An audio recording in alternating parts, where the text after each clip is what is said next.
What is up, guys? Today with another video. Hope you're all having a great day. And today I'm going to be going over some things that I wish I did when I first started my dropshipping store, as in my marketing plan. I never had a marketing plan. I didn't know what I was doing, so I'm going to be telling you guys some things that I learned after starting my first store and some things that you should do when you're setting up your first store.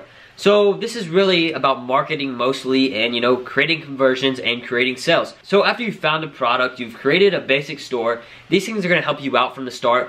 For the first ever dropshippers that are beginners or whether you're starting a new store, these are some things that you need to do. So you have your store set up, it looks alright, you have your products on there, but you don't really have anything ready for marketing. You don't have any ads, you don't have anything set up structurally in order to start making sales and conversions. You may make a few, but these things are really going to help you raise your conversion rate and start making more sales than normal. Whether you are already a dropshipper, you've gone through a lot, you may know of these things already, but if you're brand new or you haven't started a store yet or you're about to start a store, then check this out. So this is going to help you out, guys. So the first thing you need to do when you start a dropshipping store and you start marketing, before you start marketing, you need to install a Facebook pixel. So I made a video on this before on how to install a Facebook pixel, so just look up my name with Facebook pixel and it should come up. But basically what that does is it collects data of all the people that go on your website, all the traffic that you create and get onto your website. You get all the data from them, their age, their names, or whatever.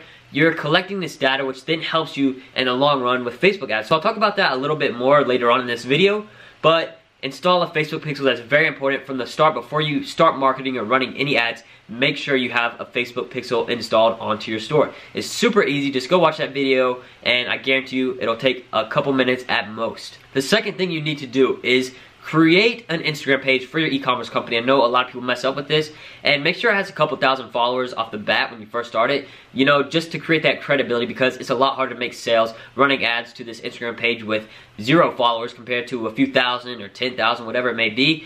There is fake followers everywhere. I know it sounds bad, but I use fake followers for my stores when I create new store Instagram pages, just because, you know, you need that sort of credibility in order to make sales from influencer ads. So this video is going to be structured towards, you know, starting off of influencer ads. That's what I think you should do. That's what I've done with my new stores and, you know, what I've been doing for the past year. So influencer ads are definitely the best place to start off the bat. So you have your Facebook pixel installed, and now you need to set up your Instagram account. I'm not sure if I've made a video on this or not yet of how to structurally set up the Instagram page and make it look good and create conversions, but basically I use my Instagram pages on e-commerce, my dropshipping stores, as a funnel. So I funnel these ads from influencers to my Instagram page, my e-commerce company, and then these potential customers see this page and they decide whether they want to go to the website or they don't. So I'm qualifying these people to see whether they're going to buy something or not. And if they do, then they're going to click on the link in my bio and they're going to buy something or not buy something. Either way, if they go on the website, I'm collecting data onto my Facebook pixel, so I'll be able to retarget them in the future. So the third thing that you need to do is set up abandoned cart email. So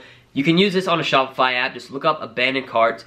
So then basically what that does is anybody that goes to your store, they go to buy something, they put in their email, their name and everything, but then they exit out, they don't buy it, then what basically this is going to do is send an email to that email and say, hey, you left something in your cart, click this button to go back, and then you can send another one a couple hours later with a 10% off discount code, 20% off, it doesn't matter, whatever you want to choose, and you're able to customize these emails and have them sent out to these people that didn't buy something, so you get a lot more sales by saving these people that didn't buy something, whether they just hadn't made their mind yet or what. You're sort of reminding them that, hey, there's this product you almost bought from us, so here, come please buy from us, buy this product, and you'll like it. So the next thing you need to set up is also an email capturing app. It's on the Shopify App Store. Just look up any kind of email capturing. I recommend Private. It's simple, easy to use, easy to customize, and you can integrate it with MailChimp or whatever other mail server you use in order to collect your emails.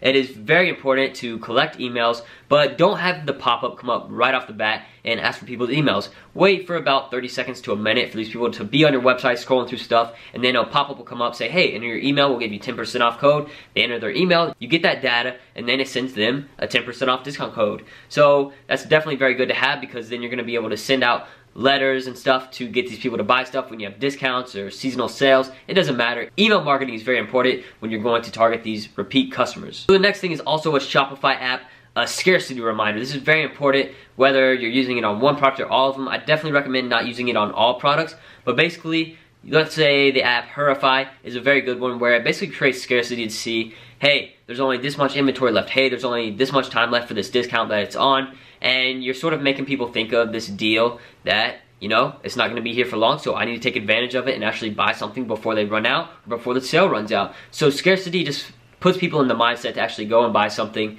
compared to without it, there would be a less likely chance of them actually buying the product. You want to have a low supply and a high demand, so you're making more sales and creating more conversions. Even if you don't have a low supply, you just want to keep creating demand, and making more and more sales. So after you set up those Shopify apps, the email capturing, everything, the Instagram page, start running influencer ads right off the bat as you're a brand new store. Start running some influencer ads. You're going to be testing with these different ad sets, seeing what works, what doesn't, testing with different influencers.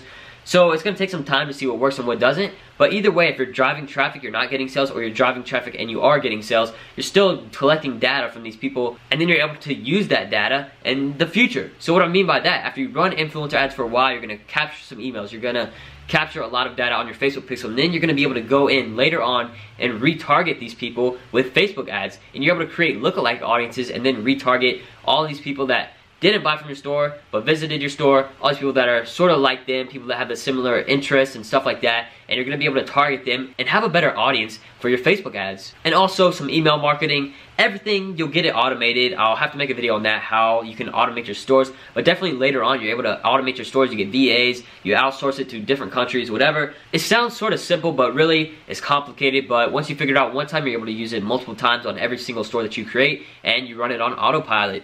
So that's the great thing about dropshipping. It really takes a ton of work from the start, getting everything set up, marketing wise, content wise, every single thing, the product, the website, everything has to be changing constantly to keep people updated and keep people wanting to buy from your store. So it's definitely tough, but in the long run, it'll all pay off. So this is some things that, you know, you need to do before you actually start your dropshipping store. So hopefully you enjoyed this video, you learned something, and it helps you. I hope it does. So thank you all so much for watching. Hope you enjoyed this video. Make sure to leave a like, comment, and subscribe. Peace.